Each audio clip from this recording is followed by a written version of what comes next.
Land Cruiser автокөлігінен алған бейне регистратордың бейне жазасы бар, құрметті сот. Соны біз көрсетуіңізді сұраймыз. Іске тіркелген ғой ол. Анандай боғауыз сөздер өте көп, сондықтан біз ол жерде басып отырып, біріктіріп жасап едік.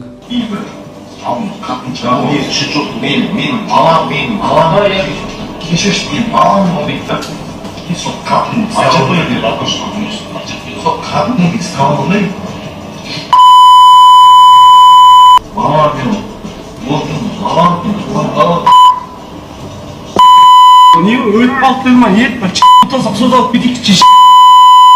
Короче, он готовит тут стол, целился на нас, типа, не, все, короче, и вот все, толпа налетела, чего. Да, так, посудите себя. Мы приехали, что ли? Ну, на самом деле, короче, они вначале стояли толпой.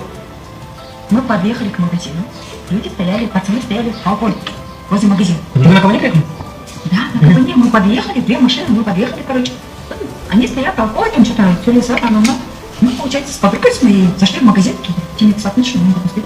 И все, чего-то, мне говорит, пистолет под чан, да? Мы такие, ну ладно, я так вот шкет. Может, она к Сергею, они напали на него, может, он дай жагдай вот, шықты кетеміз. Стояли, короче. Bir кезде қарасақ, жаңа кісі, именно магазиндегі кісі. Ол бала ғой, жас бала. Жоқ, кассир, дядька. Да. Ол шықты да, короче. Бәрі қарымды ата. И біздікілер шықты. В смысле, атсаң, ата бер, давай, аға, ата ғой, давай, без проблем деп. И мы стоим.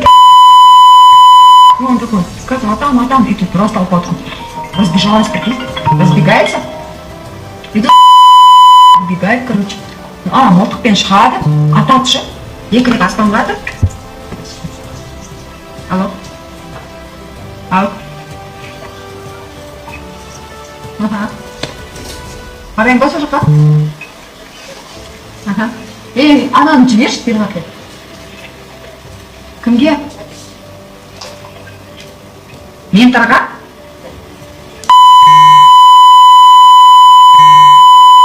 Мен ана кісіні оята алмаймын ба? Қыстап шыққан шығар. 12-ден ұрып кетті ғой. Шығып айтып алып кете салайын ба? Шықпай деді ғой ма?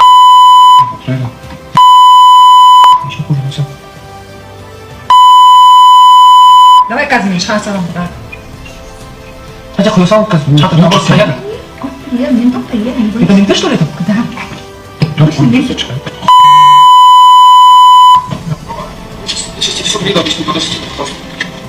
А вы там были, когда дрались? Да. А кто двухстволку достал? Какой-то мужик, короче. Из них? Или из наших, или не из наших? Не из наших. Двухстволка где? Там где-то валяется. Магазин жақта ма? Лақты жерде па? Две машины, мы подъехали, короче. Они стоят толпой, там что-то все леса, мы, получается, с подругой с моей зашли в магазин, теми соотношенно, мы допустили. И все, чығында, мне говорит, пистолет под чан, дейді, да? Мы такие, ну ладно, я так вот шкет. Может, она к Сергею, они напали на него, может, он дай жагдай вот, шықты екенбіз. Стояли, короче. Bir кезде қарасақ, жаңа кісі, именно магазиндегі кісі. Ол бала ғой, жас бала. Он барды ғой? Жоқ, кассир был. Кассир, дядька. Такой пухленький. Да. Ол шықты да, короче, бәрі қарымды ата, и біздікілер шықты. В смысле, атсаң, ата бер, давай, аға, ата ғой, давай, без проблем деп. И мы стоим, он такой, сказал, атам, и тут просто толпа разбежалась, прикинь, разбегается. И тут убегает, короче. Мылтықпен шығады, ататшы, екі рет аспанлады. Боғауыз сөз жаман болып жатыр. В общем, дос, мынау не өліп қалды деді ма, не айтты? Шешеңді боғауыз сөз, жүрші нақ, сотталып кетейік. Шешесін боғауыз сөз нақ. X3 нормально деп тұр еді ғой, X5. Маған бір ауыз мынаны боғауыз сөз. Мен саған айтайыншы. Y1 нормально болады. X5 дос, мен ана шыңғысты бар ғой, бір жерін боғауыз сөз, мен саған айтайын. маған боғаусыз, мен мамамен сөйлесіп жатырмын, қойшы десем, боғаусыз анау мынау деп тұр ғой маған. Далбойып, мал, айтшы, фонограмма аяқталды. Айта алмай жатырмын, мен хабарландыру дедім жаңалықтардың соңында. Бір сағат өтіп кетті, әлі ойланып отырмын, қалай жеткіземін, не айтам деп. Енді кеше болған жағдайды айтып берейін мен. Инстаграм парақшасы бар, сол жерде мен сөйлесіп отырам, пікір алмасып, жазған адамдарға жазып, бір жігіт жазып жүрген маған, Дінмұхаммед деген. ПСЖ алғашан ойнайды, осындай деп. Сонымен пікір алмасып, жазып жүргенбіз. Bir кезде кеше маған бір сурет жіберді, аға мен осындай баламын деп. Мен не істерімді білмей қалдым, не жазарымды білмей қалдым. Көмектесе аласыз ба деді. Ол жағдай енді білмеймін, өте ауыр, кәдімгідей қабылдадым мен, қатты қабылдадым, аяқ асты өйткені күтпедім мен осындай баламын деп кеп тұрғанда, жап-жас 16 жастағы бала. Бірден әрине көмектесемін дедім, қолымнан келгенше мен сенің Каспий голдыңды бәрін жібер салайын. Енді сөйлей аласың ба деп едім, сөйлей алады екен аздап, содан кейін видеозвонокқа шықтым, видеозвонокпен сөйлескенде жүрегім кәдімгідей бачысы шығып кетті ғой жүрегімнен. Сондықтан достар, бір қазаққа, бір қазақтың баласына тамшыдай болсын көмектесейікші.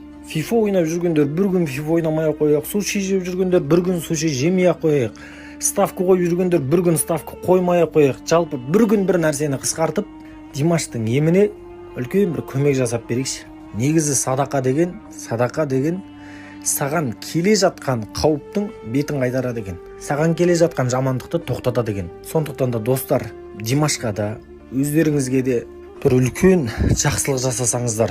Димаш Ақтауда тұрады, анасы бар, бір қарындасы бар, бір інісі бар. Анасы жұмыссыз, әкесі жоқ екен. Сондықтан достар, қазір мына YouTube'ты көріп отырсыздар, басқа жаққа ауысып кетпей, басқа жерді аралап кетпей, қолдан келгенше 1 минут қана уақыттарыңызды бөліп Димашқа көмектесейік. 1 минут қана уақыттарыңызды бөлесіздер, болды. Садақаның, сауаптың үлкен кішісі болмайды. Әркім қолынан келгенше көмек жасасаңыздар.